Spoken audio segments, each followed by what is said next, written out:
Hello eight class students, welcome to my class.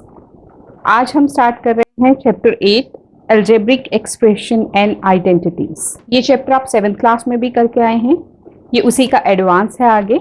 अब देखिए maths जो है ना 6 से लेके 10 तक एक जैसा ही तकरीबन चलता है, बस एडवांसमेंट्स आती हैं। तो chapter 8 algebraic expression and identities, exercise 8.1। First question is, ये जनरल क्वेश्चन है, वैसे एग्जाम में ऐसा क्वेश्चन नहीं पूछा जाता, बहुत कम पूछे जाते हैं। Give 5 examples of the expressions having 1 variable and having 2 variables. इस तरह के एक्सप्रेशंस लिखने हैं जिनमें 1 वेरिएबल हो, फिर 5 ऐसे लिखने हैं जिनमें 2 वेरिएबल्स हों। ये देखिए 1 वेरिएबल। अब बच्चों पहले वेरिएबल को समझो। वेरिएबल क्या है? ये जो ए बी सी एक्सप्रेशंस के अंदर होते हैं, x y z p q r m n, जो अल्फाबेट्स होते हैं, they are called as the variables. तो पहले फर्स्ट 1 वेरिएबल हो, कोई भी आप टर्म्स लिख के उसमें बस अगर x है तो x ही चलेगा। जैसे 7x 2x + 7 1 हो गया, 7y + 5 4b + 2 9x + 8 3y + 2, इस तरह के जो हो गए, इसमें एक ही वेरिएबल है। 2 वेरिएबल्स जिसमें 2 वेरिएबल हो, भी x भी हो y भी हो, या a b हो या m n हो, 2 टाइप के वेरिएबल्स हो, तो ये मैंने आपके लिए लिख दिए। इस तरह के एक्सप्रेशंस और भी बहुत सारे बुक के अंदर भी हैं, आप वहाँ से भी उठा सकते हो। जनरली इन टर्म्स के अलावा आप कुछ और लिखना चाहते हो तो आप वो भी लिख सकते हो। So this is 1 variable, this is 2 variable. Second question is construct 3 way polynomials with only x as variable. Polynomials बनाइए 3 जिसमें सिर्फ x ही वेरिएबल हो। इस तरह से सेकेंड पार्ट है 3 बाइनोमियल्स। बाइनोमियल्स क्या होते हैं? जिनके अंदर 2 टर्म्स होती हैं, वो एक्सप्रेशंस जिनके अंदर 2 टर्म होती हैं। मोनोमियल होता है जिसके अंदर 1 टर्म होती है, और पॉलिनोमियल मोर देन 3 होती है।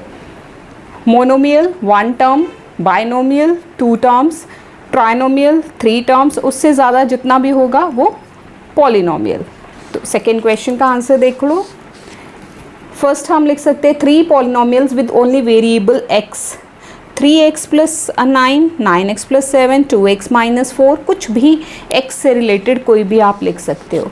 उसके बाद था हमारा second part 3 binomials with x and y, 2x + 3y। Binomial मतलब 2 टर्म्स भी होनी चाहिए और उसमें x एंड y वेरिएबल भी होना चाहिए। 9x + 7, इसके अलावा आप जो चाहे वो लिख लो, कोई हार्ड एंड फास्ट रूल नहीं है।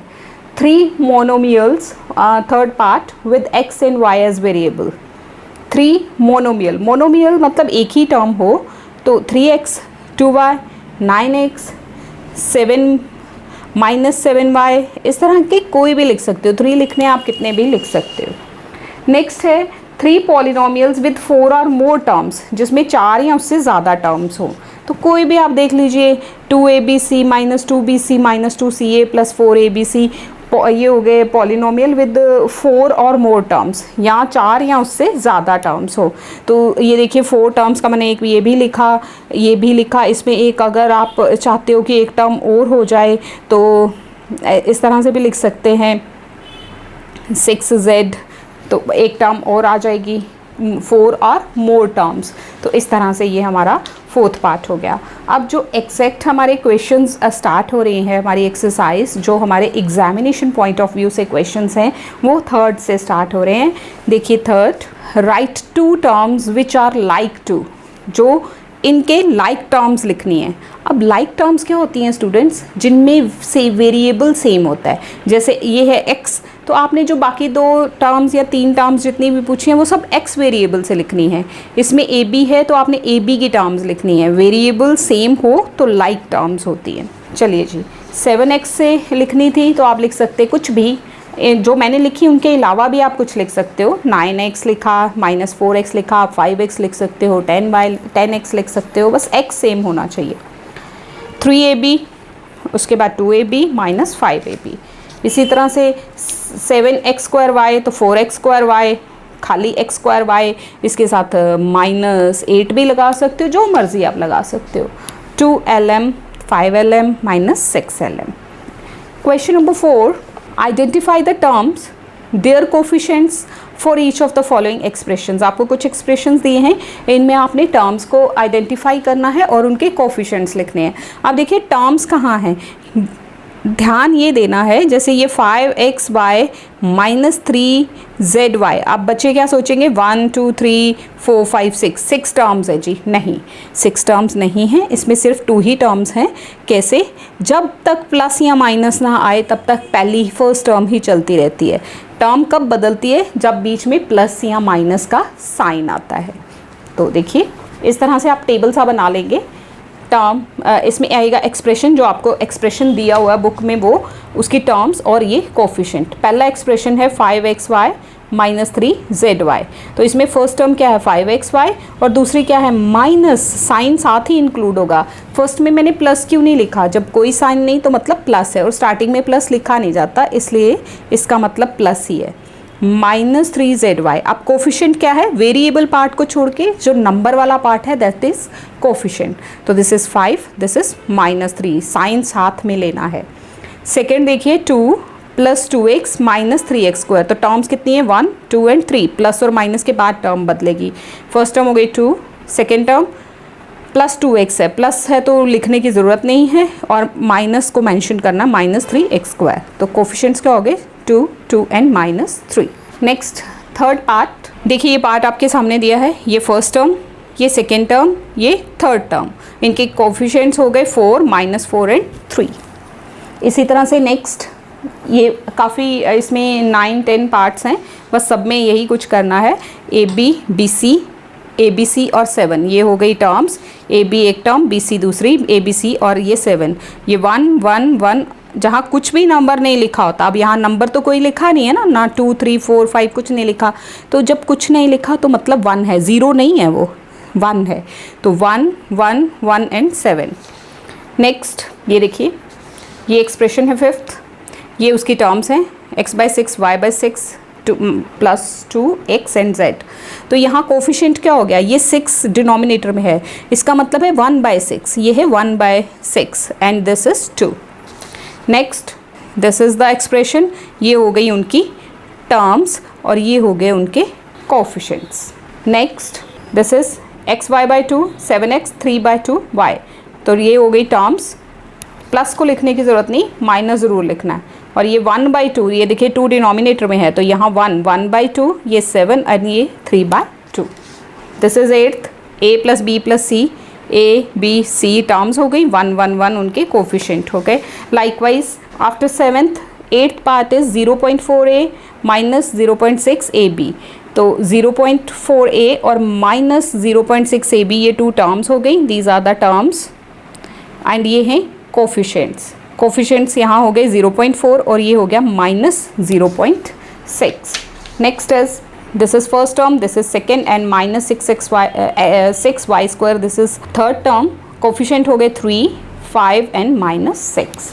Next question number 5, classify the following polynomials and monomial, binomial, trinomial. Which of the polynomials do not fit any of these 3 categories? देखिए जिसमें 1 टर्म होगी वो क्या है मोनोमियल, 2 होंगी तो बाइनोमियल, 3 टर्म्स होंगी तो ट्राइनोमियल, और उससे ज़्यादा होगा तो वो इस कैटेगरी में नहीं आएगा, उसको पॉलिनोमियल कहा जाएगा।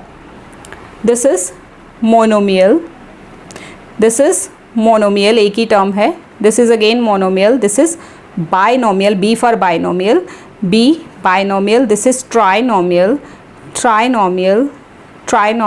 this is trinomial, this is monomial, this is binomial and this is trinomial। तो सारे ही इन 3 कैटेगरीज में आते हैं, कोई ऐसा नहीं है जो इसमें फिट नहीं आता है। तो सारे ये M फॉर मैंने मोनोमियल लिखा है, B for binomial and T for trinomial. Spellings are given here, आप यहाँ से देख सकते हो। नेक्स्ट है add the following, 6th question. आपको कुछ एक्सप्रेशंस दिए हैं, आपने इनको ऐड करना है। तो देखिए इसको ऐड किस तरह से करना है, ऐड करना मतलब प्लस करना है और कॉलम्स में अरेंज करके उनको प्लस करना है।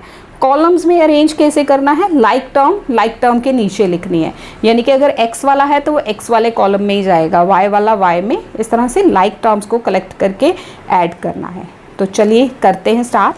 6 फर्स्ट था AB A square B and this, और उसके बाद जो सेकेंड एक्सप्रेशन लिखा था वो ये था, उसमें था 4ABC, ये मैंने उसमें स्टार्टिंग में ABC दिया है तो हमने ABC के नीचे 4ABC लिख लिया, ए स्क्वायर बी वाली टर्म ए स्क्वायर वाले में लिख ली और AB वाली AB में, और ये देखिए कांस्टेंट टर्म एक एक्स्ट्रा थी ऊपर वाले एक्सप्रेशन में तो है नहीं, इसलिए इसको अलग लिखा।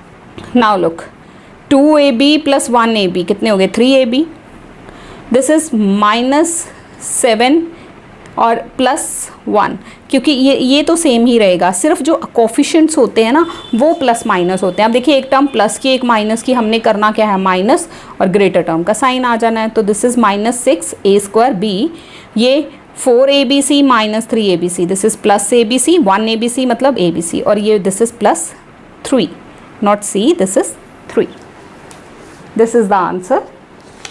Next one is second part. आपके पास बुक अगर नहीं है तो ये एक बार मैं आपको दिखा देती हूँ, ये पार्ट्स हैं सारे, आप यहाँ से आराम से कॉपी कर सकते हैं। ये फर्स्ट पार्ट हमने कर लिया, this is second, third, fourth, fifth and sixth. चलिए सेकेंड पार्ट देखिए, पहले फर्स्ट एक्सप्रेशन लिख लिया x y 3z and -2xyz, और फिर उसके x वाली टर्म x के नीचे, y वाली y के नीचे, z वाली z के नीचे, 2xyz कुछ है नहीं, इसके नीचे कोई टर्म नहीं आएगी, और -8 है वो इससे डिफरेंट आएगी क्योंकि उसका कोई भी कॉलम यहाँ है नहीं, तो अलग कॉलम बनेगा। आप देखो -2x + 1x, -2 + 1 -1 होगा, तो यहाँ आ जाएगा -x, 3y + 1y 4y, जहाँ कुछ नहीं लिखा वहाँ 1 है, 4 + 3 7, ये एज इट इज़ क्योंकि इसके नीचे कुछ नहीं, और ये भी as it is, this is answer. Next third part is x² - y² + y² - z², और फिर था z² - x², तो कॉलम बना लिए, जो टर्म जिसके नीचे आ रही है वो लिख ली। देखो ये 1x² - 1x² 0 हो गया, ये भी 0 हो गया। अगर प्लस माइनस साइन के साथ सेम टर्म हो ना तो वो 0 होती है, जैसे -2 + 2 तो क्या आएगा 0, इसी तरह से यहाँ ये सेम है तो 0 is the answer. Next is fourth part, x - y -y + z and -x + z, ये हमने कॉलम्स अरेंज कर लिए। आप देखिए x और -x 0 हो गया, -y -1 क्या होता है -2, दोनों टर्म माइनस की हो तो करते प्लस हैं और साइन माइनस का आता है, और z + z 2z, तो फाइनली हमारा आंसर क्या है -2y + 2z। इसको ऐसे भी लिख सकते हैं 2z - 2y। ये हमारे जो हैं आंसर में टर्म्स सेम होनी चाहिए, प्लस माइनस का साइन सेम होना चाहिए, वो आगे लिखी है या पीछे लिखी है उससे कोई फ़र्क नहीं पड़ता, ये दोनों सेम टर्म्स हैं। Fifth part, this is 2x² y² same, इस तरह से हमने कॉलम्स बना लिए। अब यहाँ देखिए ये -3 + 2 -1 लिखा नहीं जाएगा, और ये वेरिएबल्स आ गए, दिस इज़ 7 एंड -3 +4 हो गया, बड़ी टर्म का साइन माइनस करना है, और 5 + 4 9 हो गया। इसी तरह से ये सिक्स्थ पार्ट है, इसको भी हमने अरेंज किया। अब देखिए इसमें अरेंज तो कर लिया, ये देखिए यहाँ से x² और -x², ये तो 0 हो गए, पीछे रह गया x²। इसी तरह से ये y² और ये y² 0 हो गए तो रह गया +y², ये z² - z² ये ख़त्म हो गया, और ये z², तो x² + y² + z² is the answer. Next है क्वेश्चन नंबर 7, सब्ट्रैक्ट में देखिए 5x - 3xy + 7y + 18 from this, ये एक्सप्रेशन फ्रॉम के बाद लिखा हुआ है, तो जो फ्रॉम के बाद वाला एक्सप्रेशन है वो ऊपर लिखा जाएगा, और जो उसके पहले लिखा है फ्रॉम के पहले वो बाद में लिखा जाएगा। ये याद रखिए, जब सब्ट्रैक्ट में फ्रॉम आता है तो सेकेंड एक्सप्रेशन जो है वो पहले लिखा जाता है, माइनस उसमें से फर्स्ट एक्सप्रेशन किया जाता है। चलिए करते हैं, ये देखिए हमने एक्सप्रेशन फ्रॉम वाला, ये मैंने एक पार्ट आपके लिए लिखा, यहाँ से ये सेकेंड वाला पहले ऊपर लिख लिया, उसके बाद नीचे माइनस। अब देखिए सब्ट्रैक्ट कॉलम्स उसी तरह से अरेंज करने हैं, x के नीचे x, xy के नीचे xy, y के नीचे y एंड कांस्टेंट टर्म्स। अब सब्ट्रैक्ट है तो क्या करना है, प्लस और माइनस में फ़र्क क्या है, प्लस में हम सीधा प्लस कर देते हैं, माइनस में हमने जो सेकेंड ये जो नीचे वाली टर्म्स आई हैं ना इनके साइन चेंज करने हैं। अगर माइनस है तो प्लस बना दिया, प्लस है तो माइनस बना दिया। सो दिस इज़ प्लस था माइनस, माइनस था प्लस, प्लस था माइनस, प्लस था माइनस। अब ये जो चेंज किए हुए साइन है ना, अब आपकी टर्म के वो पहले वाले साइन नहीं रहे, चेंज्ड साइंस आपने लेने हैं। 8x आ गया, -7 + 3, -7 + 3 4 आ गया और ग्रेटर टर्म का साइन, दिस इज़ -4 xy। और यहाँ देखिए माइनस एंड माइनस दोनों टर्म्स माइनस किए, करेंगे प्लस, साइन आएगा माइनस का, यहाँ ग्रेटर टर्म का साइन और माइनस करके -10 आ गया। आई होप आप समझे होंगे, नहीं तो दोबारा देख लीजिए, अगले क्वेश्चन में फिर से एक्सप्लेन करती हूँ। नेक्स्ट क्वेश्चन है फ्रॉम के बाद वाला एक्सप्रेशन ये था, ये हमने लिखा। फिर फ्रॉम के पहले वाला एक्सप्रेशन ये था, कॉलम्स में अरेंज करके हमने LM के नीचे LM, MN के नीचे MN एंड NL के नीचे NL। फिर नेक्स्ट स्टेप क्या है, साइन चेंज करने। ये देखिए साइन चेंज कर लिए। अब जो ये टर्म है ना, ये 2 नहीं है प्लस का, ये -2 है, this is -3 and this is +8 NL। 9 - 2 7, 7 - 3 4 and 13 + 8 21 NL, साथ में कोफिशिएंट्स लगा देंगे। Same way third second expression ऊपर फ्रॉम के बाद वाला और फ्रॉम के पहले वाला नीचे कॉलम्स अरेंज किए, जो एक्स्ट्रा टर्म है वो बाहर जाएगी।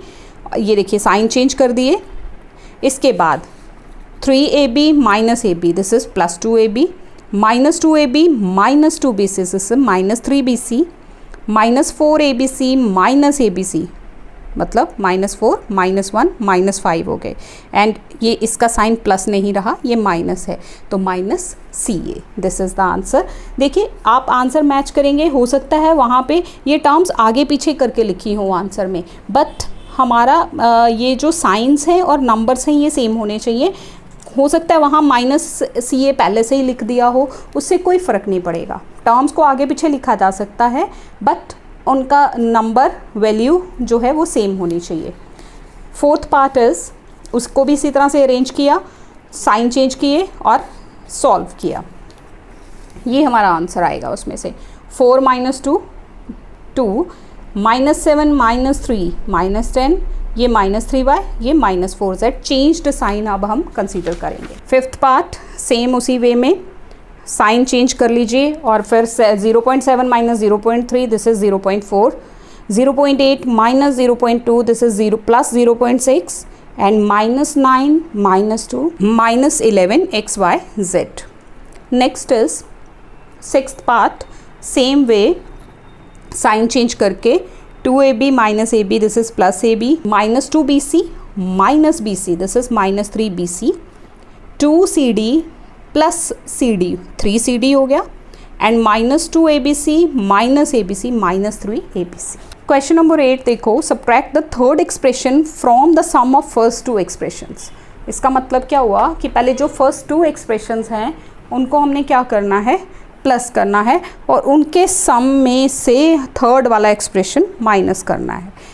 स्टेटमेंट पे ध्यान दीजिए, subtract the third expression from के बाद क्या है, सम ऑफ फर्स्ट 2, तो पहले सम ऑफ फर्स्ट 2 निकालना है। फ्रॉम के बाद सम ऑफ फर्स्ट 2 लिखा है वो ऊपर जाएगा और उसमें से फर्स्ट एक्सप्रेशन माइनस, थर्ड वाला माइनस होगा। देखिए फर्स्ट पार्ट इस तरह से आएगा सम का, ये हो गया फर्स्ट पार्ट। इसमें हमने फर्स्ट 2 एक्सप्रेशंस को पहले प्लस करना है। प्लस करने का वही तरीका जो हमने 6 क्वेश्चन में पढ़ा। देखिए 2AB और 1AB 3AB हो गया, ये BC और ये -2BC -BC -CD, इसमें साइन चेंज नहीं करने, ये हमारा प्लस करके आ गया। अब प्लस किया हुआ पार्ट ऊपर लिखना है, उसमें से थर्ड एक्सप्रेशन माइनस करना है। लाइक टर्म्स के नीचे लाइक टर्म्स का कॉलम बना लेना है और बाकी एज इट इज़। देखिए अब माइनस है तो साइन चेंज होंगे, रूल है माइनस का, सब्ट्रैक्ट करना तो साइन चेंज करने। 3AB -3AB 0, -BC +2BC +BC, देखिए -2, दिस इज़ +2 -1, 2 में से 1 माइनस किया तो 1 रह गया। -CD +ABC, इनके साइन नहीं चेंज करने, साइन सिर्फ नीचे वाले एक्सप्रेशंस के चेंज करने हैं। तो ये हमारा आंसर आ गया फाइनली। इसी तरह से सेकेंड पार्ट है, देखिए फर्स्ट और सेकेंड का पहले सम किया, 0.2 एंड 0.8 1.0 हो गया, 0.3 एंड 0.7 1.0 y हो गया, और ये 0.4 xy। अब 1.0 का मतलब क्या है, x, 1x को काली x भी लिख सकते हैं। 1.0 की कोई वैल्यू नहीं होती, पॉइंट के बाद अगर 0 हो ना तो पॉइंट भी खत्म हो जाता है, तो सिर्फ 1y को हम अगेन y लिख सकते हैं एंड 0.4 xy। अब इसके नीचे जो थर्ड एक्सप्रेशन है वो x and y and the sign change किए, ये x और माइनस x 0 हो गया, y और माइनस y 0 हो गया and this is 0.4xy plus 0.6xy, 0.4 0.x, this is 1.0xy मतलब 1xy, 1xy तो मतलब xy is the answer. Third part, first 2 का सम, ये 2 + 1 हो गए 3x, 3y - y + 2y, this is same. अब ये ऊपर लिख लिया, अब इसमें से हमने माइनस करना है, माइनस किया तो ये कॉलम्स बनाए, फिर उनके साइन चेंज किए। अब यहाँ जो है -x आ जाएगा, क्यों? क्योंकि -4x + 3x, this is -x, -3y + 2y -y, +4z - 2z + 2z and -7xy z + 3, this is -4xy z. This is the answer. Fourth part, these are all same, I have done it for you. First and second का सम, ये फिर सम ऊपर लिखा और उसमें से हमने ये माइनस किए। माइनस करने के लिए जो थर्ड एक्सप्रेशन पहले कॉलम्स में लिखा, फिर उसके साइन चेंज किए, साइन चेंज करने के बाद 7 - 4 कितने हो गए 3, 4 प्लस का और ये प्लस x, 4 + 1 5x हो गए, 3 + 1 4y हो गए, ये चेंज्ड साइंस कंसीडर करने हैं, -4z - z, this is -5z, this is the answer. Next fifth part, ये प्लस किया 0.3 0.4 0.7xy, ये yz है और ये zx है, इसलिए इसको अलग लिखा, ये 3 अलग अलग टर्म्स हो गई। अब इनको यहाँ लिख के नीचे आपने जो थर्ड एक्सप्रेशन इसमें से माइनस करना है वो लिखा। अब माइनस और माइनस, 0.7 में से 0.2 किए 0.5 आ गए, ये देखिए सेम है with plus and minus sign, 0 हो गया and 0.3 zx, this is the answer. Next is sixth part, plus किया, प्लस करने के बाद ये वाला एक्सप्रेशन ऊपर गया और थर्ड वाला इसके नीचे लिख के माइनस करना। 1.1 XYZ में से 1.01 है, वहाँ पे खाली XYZ लिखा है। XYZ का मतलब क्या होता है? 1 XYZ 1। अब यहाँ कॉलम पॉइंट वाला है तो 1.0 और ये 0.4, इनको माइनस कर लिया, this is the answer. Look at question number 9। If sides of a triangle are given by the expression this, ये कॉमा के पहले फर्स्ट साइड है, कॉमा के बाद ये सेकेंड एंड ये third side. Find the parameter of triangle. Parameter क्या होता है? Sum of all the sides, यानी कि तीनों साइड्स को हमने प्लस करना है। देखिए यहाँ लिखिए 3 साइड्स ऑफ ट्राइंगल क्या है, ये एक साइड, ये दूसरी साइड और ये तीसरी side. Parameter is equal to sum of sides of triangle. तो इनको हमने कॉलम्स में अरेंज किया, देखिए x² x and constant terms, इनका आप प्लस कर लेना है। 3 टर्म्स का भी प्लस वैसे ही करना है। पहले ये देखो यहाँ -3 + 1 -2 और +11 +9 -2 +11, दिस इज +9, ये 9x²। ये देखो 8 and 7 15, 15 में से 5 माइनस कर दोगे तो 10, दिस इज 6 and 3 9, 9 और -11 +9 -11, दिस इज -2। ये आ गया हमारा parameter, this is the answer. Question number 10 MCQs। Identify the coefficient of y। y का कोफिशिएंट क्या है? देखिए ये 7। Which of the following is a monomial. Monomial मतलब जिसमें एक ही टर्म होती है। ये आइडेंटिफाई द बाइनोमियल। बाइनोमियल होता है 2 टर्म्स वाला, this is the right option. Trinomial means 3 terms, 1 2 and 3। Out of the given expressions which are like terms. अब इनमें से लाइक टर्म्स कौन सी हैं? देखिए ये x, ये y, unlike, x and x², unlike, x², this is like term. Addition of this and this, इसका add करना है। देखिए कॉलम्स में अरेंज किया, 2a + 1a 3a and -3b। What does the following diagram represent? देखो ये x और ये x और ये 3, x कितना हो गया? 2x और फिर 3 और आगे जा रहे हैं, 2x + 3। b is the right option. The expression 3x - 5 is a binomial, 2 terms हैं उसमें। Identify the terms in the expression. कितनी टर्म्स हैं? 2 टर्म्स हैं, -5x एक है और +7xy एक है, -5x and +7xy। C is the right option. Add करना इनको, देखिए कॉलम्स में अरेंज किया, AB और AB माइनस का ख़त्म 0, ये हमने सम भी किया है, तो this is the right, A 0 हो आंसर हो गया। Find the value of the expression at x is equal to 5। देखिए इसमें x की जगह 5 फिल करना है, तो 3x मतलब 3 इंटू 5, 3 5 ज़ा 15 हो गए, 15 माइनस 5 कितने हो गए 10। B is the right option. So this is all about this exercise 8.1. I hope you have got it. Thank you so much students for watching this video. Thanks a lot.